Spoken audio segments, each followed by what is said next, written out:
Ngiyacela ke namhlanje sithatha amabhayibheli lethu sivule the book of Matthew chapter number 14 verse number 28 and 29. Incwadi kaMatthew chapter number 14 verse number 28, 29 and 30. Praise the Lord. Hallelujah. Ngilokhu ngibheka ke ngishona phansi ngishaya ivosho kancane. Praise the Lord. Hallelujah. Are you ready bazalwane for izwi kaNkulunkulu namhlanje kuseni? Mongekho ready usho sesikhuleke sikhuleke sicela uNkulunkulu ukuthi akufihle egameni lika Jesu. Praise the Lord. Asifundeke bazalwane egameni lika Jesu. Lord, if it's you, Peter replied, tell me to come to you on the water. Ngicela ukuphinde ngifunde ngesizulu kancane. Oh, praise the Lord. Matthew chapter number 14. Ngifisa engathi sibe singayiqala ngasekuqaleni nje chapter number 14. Siqale verse 22 before sihlale kuma verse esikhuluma ngawo. uJesu uhamba phezulu kolwandle. Wayesecindezela masinyane abafundi ukuba bangene emkhunjini bamandulele ukuya phesheya aze amukise isixuku. Esezimukisile isixuku wenyukela entabeni eyedwa ukuyokhuleka. Sekuhlwile wayeyedwa lapho. Kepha umkhumbi wawususukile ama-stadium amaningi emhlabathini ashukunyiswa ngamanzi ngokuba umoya wawuphambene nabo. Ngomlindo wesine wobusuku weza kubo ehamba phezulu kolwandle. Ngifuna unothise ukuthi uJesu in the middle of the night noma ebusuku ubonakala ehamba phezulu kolwandle. Number 2, ubonakala umkhumbi abahamba ngawo uhlaselwa istorm, kodwa uJesu ubonakala ehamba phezulu kolwandle oluvusa istorm. Ngifuna sibambe ukuthi lento esisaba kakhulu esihamba kuyo evusa istorm uJesu uhamba phezulu kwayo. Uma bezwakala lithi iBhayibheli bese kunendoda ke ogama layo linguPeter. Kepha abafundi sebembonile ehamba phezulu kolwandle basha baluvalo bathi yisithunzi bakhala ngokwesaba. Kodwa uJesu wakhuluma kubo masinyane wathi yimani isibindi yimina ningesabi. Verse 28, uPetru wayesephendula wathi kuye Nkosi, uma kunguwe yisho ukuba ngize kuwe phezulu kwamanzi. uPeter akasho ukuthi Jesu woze emkumbini wethu. Uthi kodwa isho ukuthi lento hamba phezulu kwayo ngifundise nami uhamba phezulu kwayo. Ngicela ukushumayela kusene egameni lika Jesu. Kepha ebona umoya wesaba. Eseqala ukushona wakhala wathi Nkosi ngisindise. Masinyane uJesu welula isandla wambatha wathi kuye, awena onokukholwa okuncinyane ungabazeleni na? Sebekhwele emkhunjini umoya wanqamuka. Abasemkhunjini bakhuleka kuye bathi impela noma ngempela uyindodana kaNkulunkulu. Ungalivala iBhayibheli lakho namhlanje kuseni. Praise the Lord. Hallelujah. Namhlanje ngicela ukukhuluma phansi kwesihloko egameni lika Jesu esisobala esike sakhuluma ngaso qalile iviki egameni lika Jesu. Amen. La sibuka khona ngiyakholwa ukuthi ngosesifakile egameni lika Jesu onamandla onke. La khona sithi, when it comes to ukholwa, siyadinga ukunyuka to another level kancane yokholwa. Praise the Lord. Where sizokhuluma about bold faith. Now Peter simbona khona ethi ngiyakubona ukukholwa kwabangihamba nabo emkumbini, kodwa kwami ukukholwa ngifuna kuyifika ilevel kaJesu. Yo. Bazalwane, bold faith is not the absence of fear. Uma sikholwa akusho ukuthi ukwesaba akufiki. Ingakho sidinga ukukholwa engazi ukuthi kuya ngakokaJesu ukuze uma kufika la kumele kube khona izivunguvungu sikhumbule ukuthi ukukholwa kwaJesu kwahamba phezulu kwezivunguvungu naphezulu kolwandle.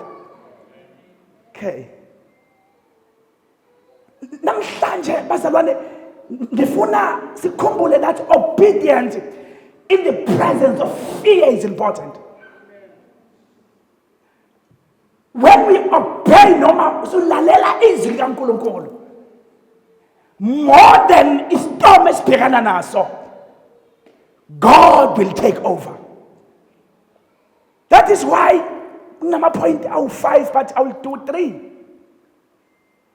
Number 1, bold faith responds to the call of Jesus. When you look at when you pick Peter, listen Bible, uma uzobheka amaverse angaseqaleni ngoba siqale verse 22. Listen Bible, uJesu wenza umangaliso uvele uthi abantu abangaphezulu kwa 5,000 uthi bahlaliseni phansi kodwa khona izinkwe enhlanu nofisha ababili. Bold faith is not the absence of fear. That is why we have to respond to the call of Jesus. Now let's Bible ngalenkathi bebonakala abantu bebaningi kodwa uJesu ubona izinkwa zingaphezulu kwabantu. Ngicela ukushumayela ekseni. Ngicela ukushumayela ekseni bazalwane. uJesu ubona izinkwa ziningi ngaphezulu kwabantu. Kodwa abantu abaningi izinkwa babona izinkwa zincane ngaphezulu kwabantu. Ngoba uma sikholwa ayikho into esibona ingaphezulu kaSimakade. Ayikho into esibona ingaphezulu kaNkulunkulu. Bengazi uJesu uyakhiphana uthi uJesu yazi ubafaka irestaurant yamahala. Uthi ozani khulekani ofish laba babili, don't stress. Izinkwa zinhlanu, don't worry. Okay, hlalani phansi. Yeah. Nihlale nje nihleleke isibe khona amatafula bese faka amatafula but inkosi izinkwa ngoba zinhlanu bese ofish babili no angibuzanga ukuthi niba kungakanani esinakho kodwa bangaka abantu ba more than 5,000. Okay, don't worry, uyabaseva yaqeda. Lesi Bible uma esehamba kusethi bafundi bami ake nibe nihamba, I will join you later. Engathi uthi ngisakhipha abantu ekade ngibalese kwi-restaurant. Ngoba bafuna verse 22 uthi uJesu anibe niwela noma nibe nihamba ngomkhumbi. Mina ngizobe ngihamba nalabantu. Ngicela uyifunde kahle. Engathi uthi ngizobe ngibakhipha ngibaphelezela bese ngibashiya somewhere bese ngiyabuya bese ngiyahamba ngiyothandaza. Lithi iBhayibheli ngalenkathi besahamba beyothandaza. Noma uJesu eyothandaza usethi uPeter uJesu uthe asambeni. Bathe besahamba. Praise the Lord. Bazalwane ngicela ukuthi le statement. Ukholwa asikuthathi ngama emotions. Yeah. Faith is not about our emotions. Faith is about izwi likaNkulunkulu. That is why I'm saying bold faith is not about the absence of fear. Bold faith responds to the call of Jesus. Faith is about utheni uNkulunkulu. Yo. Ngani ngivumele ngishumayele ekseni. Imani bazalwane. Usethi uJesu verse 22. Endleleni besahamba sebehlaselwa isivunguvungu. 1 bahlaselwa ulwandle oluvukayo. So ikhuluma later le ngasekugcineni. Sebehlaselwa ulwandle kuvuka isiphepho and so on. Then uJesu seqhamuka leso sikhathi esinjalo.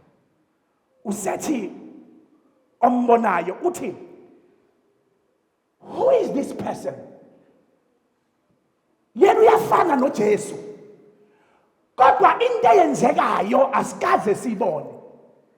Ngoba simbona ehamba phezulu kolwandle, ulwandle lolo lulwa nathi. Usethi uPeter, no. Mina ngiyalibona ukholo lwenu oluthi nimbona ehamba phezulu kolwandle. But mina ngifuna ukuhamba njengaye kulento ahamba kuyo. Oh, hallelujah. Stepping out is not about our emotions, but step out on the word of God. Who said to Peter, Jesus, akukwazi ukuthi wena ungahamba phezulu kolwandle kodwa ngifuna ukusiqeda.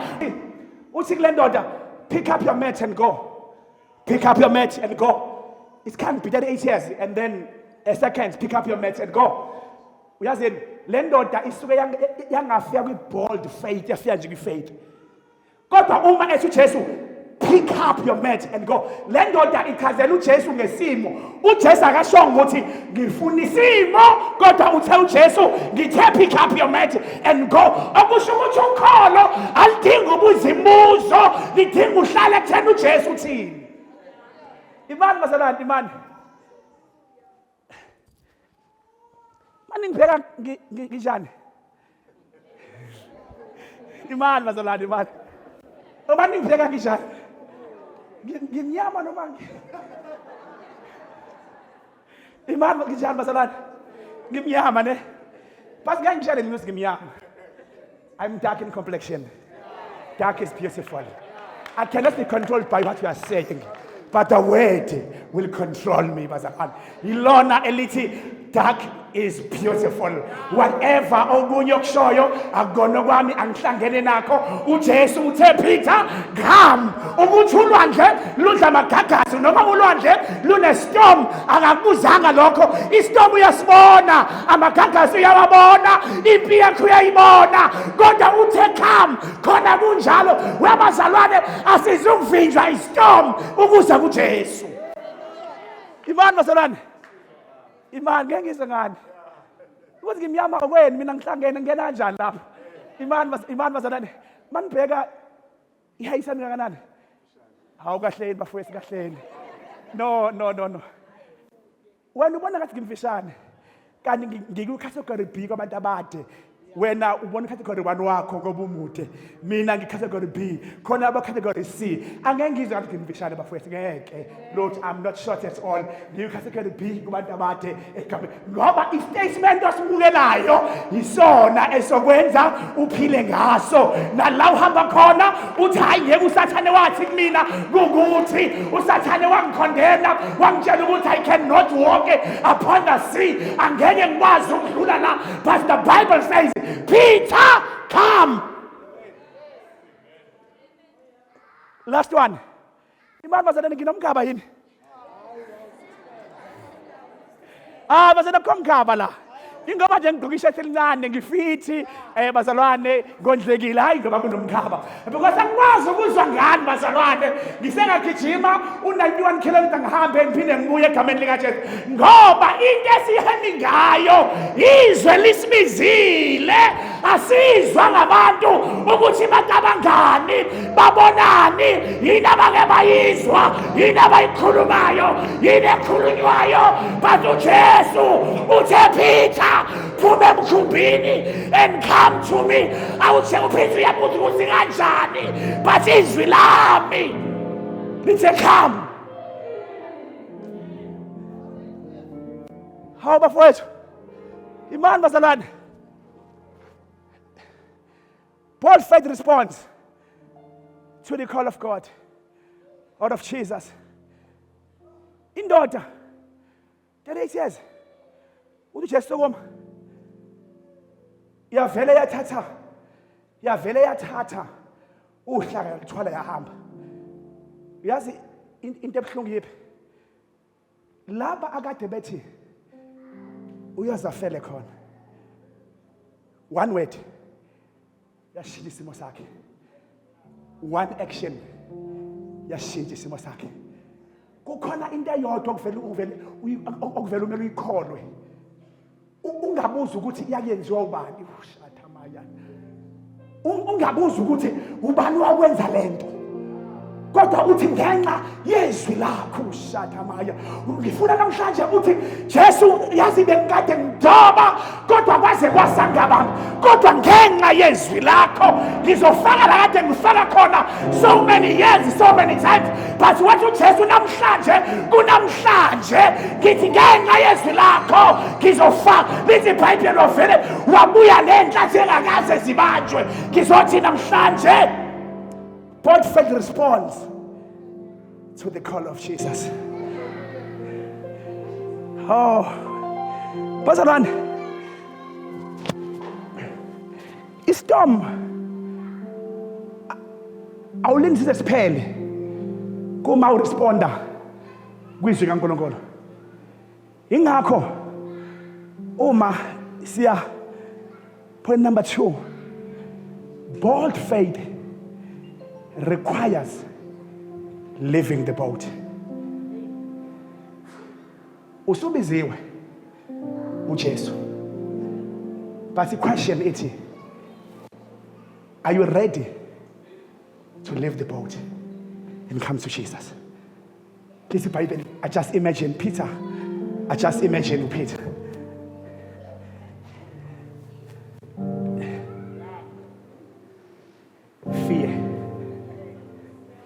Fear.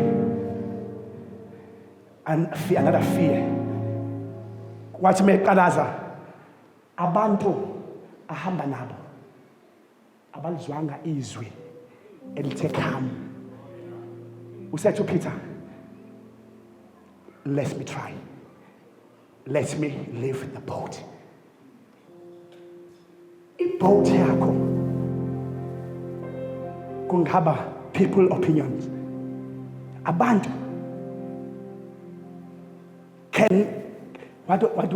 can cancel you.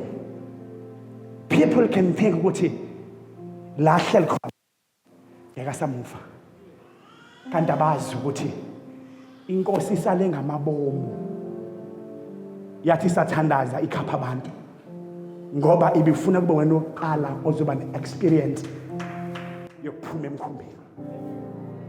Then the Bible says, when Peter ebona ukuthi ayingeke engazi ukuthi uJesu uyangibiza ngoba uJesu uyabizana istorm sikhona. Oh, praise the Lord.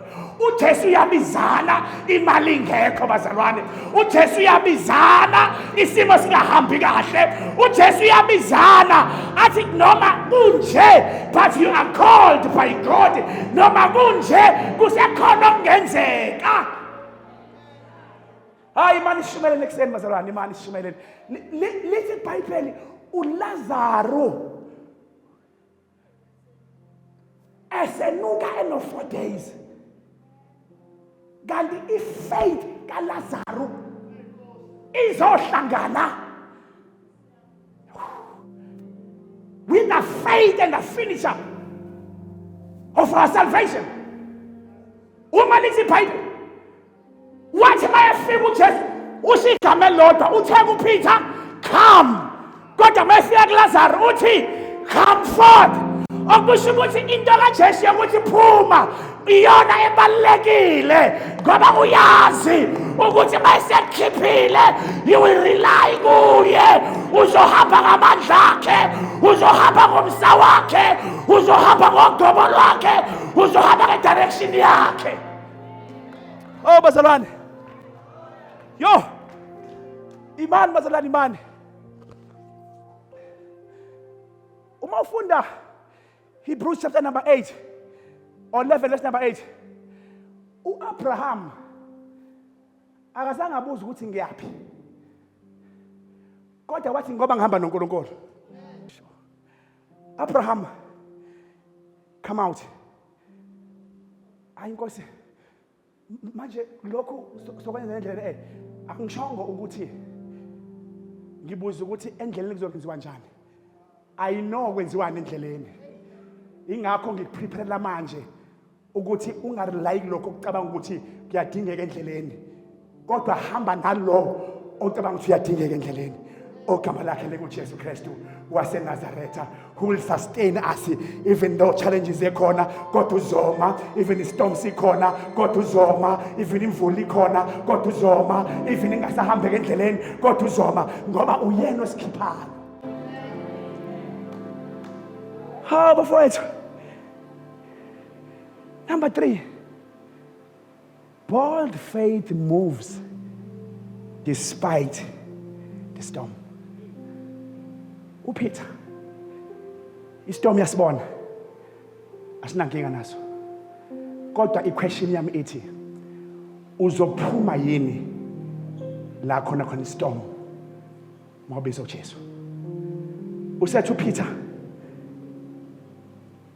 Jesu ngibize, uthi Jesu ngithe woza. Faith doesn't wait for perfect condition. Bold faith ayilindi i-perfect condition before we come out. Abantu abala mawungambuza ukuthi walandwa kuphi, kodwa kwakusiza ukuthi uphume even the condition is not perfect. Lethi iBhayibheli uPeter ngiyacabanga bazalwane ngifuna ukuthi the presence of a storm akusho iabsence kaNkulunkulu bafowethu. Lethi iBhayibheli uPeter wathi Jesu ngibize, wathi uPeter ayingeke, kodwa manje inkinga ulwandle, inkinga istorm, inkinga abantu engihamba nabo, ngiyacabanga babemdonsa bethi Peter when you will drown, but wathi uPeter angeke ngirelaye kunina ngoba nina so drowna nani, but engikwaziyo kodwa indoda eyenza izinto enhlanu badla bonke abantu, indoda yenza amanzi kwaphumelela imnandi, indoda evuse 38 years waphila, okusho ukuthi le ndoda noma ngabe kuthiwa ngiyadrawna kodwa izokwazi ukungibamba ngoba basihamba noJehova wethu, basihamba noNkulunkulu wethu. Nala sithi siyatwila khona uJehova uyabonakala, nala sithi siyaphela khona uJehova uyabonakala, nala sithi siyafa khona uJehova uyabonakala. Uyabonakala uJehova wethu. Oh bazalwane, imani bazalwane,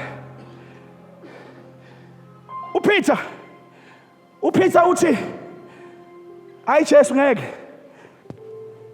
ngibize. Abafundi bakhe bathi, ngiyacabanga abafundi abo 11 uthi babethi Peter lento yenzayo kaze yenziwe. Fear of the unknown. Peter le iqala manje ayikazi ibe khona, but namhlanje ngicela ukusho lokho, kukhona izinto ezizoqala ngawe ekhaya, ezizoqala ngawe emndenini, ezizoqala ngawe emsebenzini, ezizoqala ngawe kubantwana bakho, ezizoqala ngawe empilweni yakho, ezizoqala ngawe okholweni lakho. Kuyokwazeka ukuthi kwakufika usibanibani umama ubani wafike wathandaza sebethe odokotela sesimnika izinto ezintathu, bese uthi kuzoqala ngami ukuthi ngimbeke isandla bese ayaphila. Athi omunye sengineminyaka ngingaqashwa kodwa namhlanje ngizothi kuzoqala ngawe ukuthi make ngaphume emkhumbini ngihambe la khamba khona uJesu siyohlangabezana. Imani bazalwane, hawu isikhathi samzabela saphela. Hawu Hlengi bazalwane, ngicela ukusho le statement or the story. When ngisakhula ngangikuthanda nje ukuthi hlanganisa abafana bebhola Ngalokho khathi ngisemncane mhlambe abo 11 10 sidoja sihambe siyobhukuda. Abafana ngaze ngabuilda a relationship baze bangithemba. By mistake base basemuntu orongo ongakwazi ukuhamba phezulu kolwandle. Kuthi ngelinye ilanga siyobhukuda mhlambe sasiwu 15. Kade kunethile ngayizolo kube nemvula. Bese bethi babengibiza ke malume ngoba wena uyakwazi ukubhukuda ngcono sinikwe ingubo zethu ngoba sifuna ukwelela ngaphesheya kanti imvula kade inethile amanzi maninganyana angithi ngizathi angimfishane kodwa ngimude kwilevel yami ngithatha ingubo zabo ngiyibeke ekhanda ngihambe nazo kodwa into eyenzeke iyodwa abafana bawela kodwa ngithe mase ngibona ukuthi angathi amanzi ayangidudula ngayidedela ingubo zabo zamuka zonke bahamba bebambe kanje ngiwe emakhaya ngenhlanhla sasebancane kwathiwa kwenzekeni ngathi ningabe nisasho sikwenzekeni sadlula ekhaya nanka amabhlokho noma amakhulu noma amancane qhokani hambani ekhaya basuke bathemba umuntu onamandla buyaphele bathemba umuntu enokuhlanipha kubuye kuphele bathemba umuntu ongakaza ahambe phezulu kwamanzi kodwa mase kulwandle kungakanani namhlanje ngizothi ungawuthemba umkhumbo okuwona ngoba ungasinka nomnene kodwa themba lokubizayo othi come out emkhumbini okuwona walk upon the sea because ngiseduze kwakho ngoba into esoyenza sohlala kanti umkhumbe sikuwona uyasinka kwesinye isikhathi abazalwane ukubona ukuthi impilo iyaphela kodwa uma uthi Jesu ngithembe wena awuqala umsebenzi kanti impilo yami uyakufeza abafana athi malume akudlulile namanzi namhlanje ngathi benifuna kubuke bani ingubo zenu noma mina kodwa uJesu wathi angeke uPeter drown ngikhona angeke uPeter shone phansi engikholwa angeke uPeter minze engikholwa angeke uPeter ahlupheke engikholwa angeke ingane zakho singayi esikoleni uJehova umkholwa umethemba angeke uhlupheke financially ungaphili noma ungalala ungadlile uma uJehova umkholwa wathi uPeter wathi uJesu uPeter angeke ashone phansi ekholwa kimi sengiqedile bazalwane number 4 sale sengwaqeda bold faith fixes its focus on Jesus ukholo siyalisusa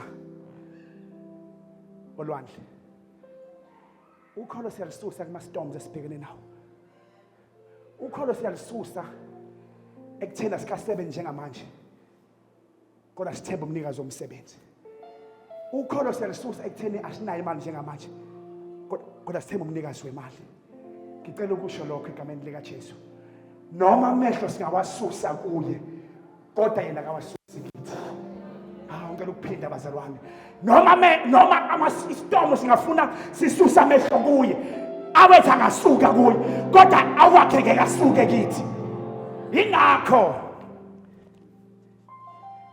mase ngivala failure is not a final failure is not final uPeter waqwila kodwa the experience abanayo yokuhamba phezulu kolwandle noJesu ayifananga nabafundi bakhe aba-11 abasala emkhumbini kukhona i-experience oyoba nayo mhla wathi mina nkulunkulu ngindlala indumiso phezu kwalameva ukuze akhonzeke kahle khona i-experience oyoba nayo mhla uthi ulwandle lwababona uthi begcwele amandla begcwele inkazimulo khona experience yoba nayo la khona uthi namangazi ngiphunyuke kanjani kodwa kungenxa yomusa wakhe kune experience oShedrak noMeshaki noAbednego abanye abangayazi abayazi bona kuphela ukuthi sake sangena emlilweni kodwa sangaphuma singashanga ngoba ukholo luthi siyangena noma umlilo ukhona noma ulwandle lukhona kodwa siyangena esihamba naye uzosikhipha khona. Mthatheni unzuza lo mfakele emlilweni. Hayi bafethu kahleni angifelanga muntu mina kahleni hayi kahleni kodwa bathi uma kuthiwa siyasha kuyokwazeka i-experience yokuthi sasha sishela yena kodwa uma kuthiwa siyaphuma kuyokwazeka ukuthi uNkulunkulu wethu ungumlilo oqothulayo. Kuyokwazeka kuyobonakala ukuthi ngifuna ukuthi namhlanje egameni lika Jesu noma ngabe kuthiwa impi obheka ingakanani kodwa ngicela wazi ukuthi make waphuma ngeke ushone phansi mawuhamba noNkulunkulu akakazo hamba noJehova angatholakali akakazo hamba noJehova anqotshwe uma ethi uDavide bengimncane kodwa manje sengimpunga sengigugile angase ngimbone kaJehova enqotshiwe experience. Imani bafowethu mina ngoDaniel ngangavele ngithi nale example uDaniel ngangavele ngithi amabhubesi anibena ncane isithixo senilesi imani ngizasikhonza mhlambe namhlanje kusasa bese ngiyashintsha kodwa wathi umfana amabhubesi awekho ngaphezu kwaNkulunkulu wami. Kukhona izimo kumele ungene kuzona bese uthi ngingena ngoba azikho ngaphezu kwaNkulunkulu wami. Kukhona izimpi okumele udlule kuzona uzinqobe bese uthi namhla Nkosi ngiyamangala uma emuva kube wena kube wena waume ngabethina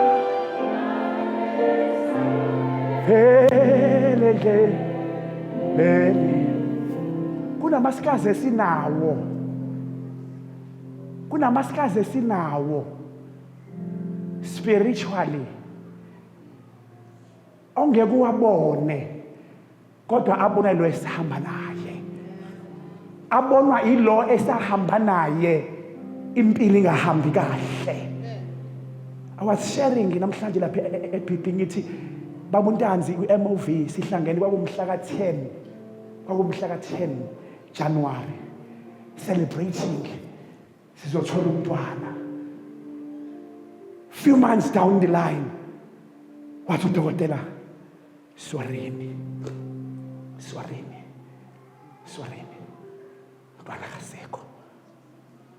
Kunamasikazi okuhamba noNkulunkulu la khona uthi ayikho lento kaNkulunkulu kodwa luthi ukholo ngiphuma phi nawe.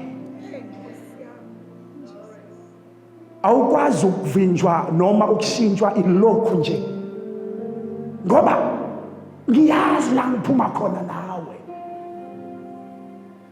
Safika kwadokotela bayazi babuntanzi nomfundisi uZondi wathi udokotela umama ezothola umfana lo okhona wathi udokotela you choose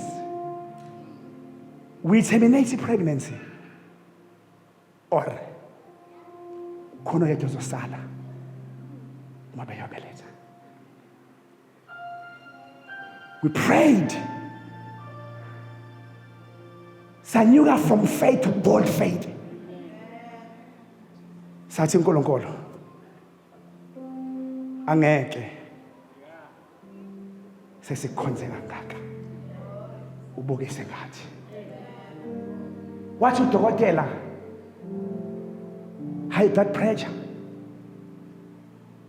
diabetic 1 and 2 akaza wathi kodwa ake sekunikeze u8 weeks uma engamiskeranga ku8 weeks uzoqhubeka umntwana. Ngathi God, bold faith. Let us pray. Umama wayezolimala kakhulu ngoba ngo-2013 had a miscarriage. Ngo-2023 had a miscarriage. Uzothola umfana wakhe u-2025 or 24. Ayisengingane eningi yabona. 2024. Ingakho wathi manje wathi ulange lihle. Ngoba I've been going through ilange libi ngomhla ka 2023. Ngaphinde ngadlula kwilange libi ngo-2013. But ilanga lihle manje. Mawuhamba noNkulunkulu kunekhathi la khona ama-storms ebakhona kodwa uphume uthi uJehova inkosi. uJehova uyaphila. uJehova inqaba yami. uJehova ungumpheme wokuphephela. uJehova ungamandla ami. Ingakho namhlanje lithi iBhayibheli njengoba sibona kubhala ngoPeter, why kungabhala ngoMark, ngoLuke, ngoJohn, kodwa kwabhala ngoPeter ngoba the experience kaPeter ayifani nekaJohn nekaLuke. I-experience yokuhamba noNkulunkulu ayifani kubantu abaphuma noma istorm sikhona. Cela ukuvala bazalwane. My last point. Don't let bold faith, trust God even after failure. uPeter sesiyavala. Niyazi ke, I love demonstrations. Can I have 2 boys? Sesiyavala. Oh, kodwa mfundisi. Lithi iBhayibheli ukhona wesibili esingahamba naye. Thank you. This is abafundi baJesu. This is Peter. This is Jesus. Ngicela ukutshela. uJesu akami kude nesimo sakho. uJesu bengeka amexithekeni kodwa azi ukuthi ukubizile. Usethi imani bazalwane, uJesu usithemba ngongangamandla ethu. Bathina abafundi baJesu, Mdonsa, come.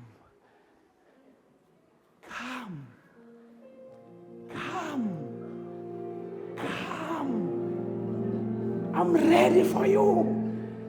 I'm ready to rescue you.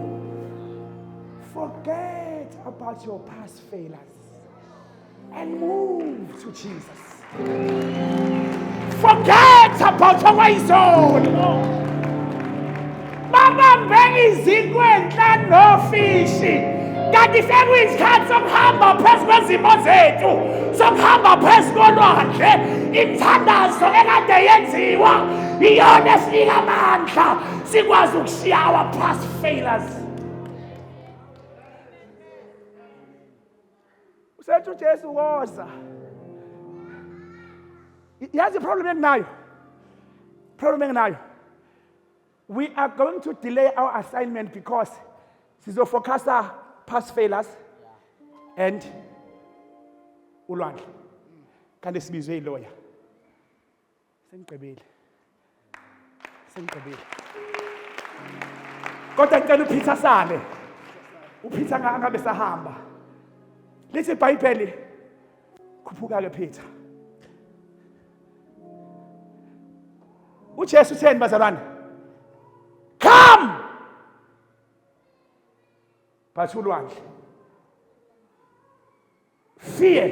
Yes. Come. Fear ithi akukaze khalakho kube khona wenza lokho. Akukaze mndeni kube khona wenza lokho. Akukaze mndeni kube khona oyi-university aphase.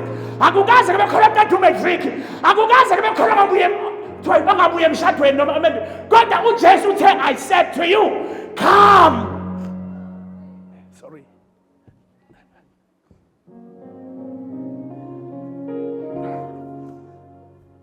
Mayethu uyadrowna. Then mayethu uyaqwila. Jesus was ready to rescue him. Maye sibizile uJesu uyazi ukuthi amandla azophela endleleni. He is ready to rescue us.